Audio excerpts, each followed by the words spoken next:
Hey guys, so this video is for those people wondering, can I send money from my Cash App to someone else's Chime account? And the straight answer is a yes. But the way you go about this, let's say come here, click on Cash Out. Okay, just choose the amount you want to cash out, let's say $5, tap here and cash out. And you can choose how you like to deposit that amount to your bank. So you can do instant or standard. The instant one has a fee, right? But what you need to basically do is two options. You either send via Cash App to the Chime debit card.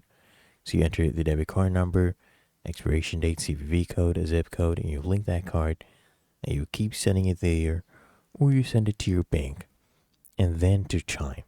Okay, so those are the two options to go about this whole process.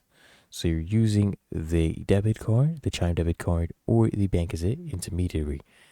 So if you found this helpful, make sure you smash that like button and subscribe to App Mentor.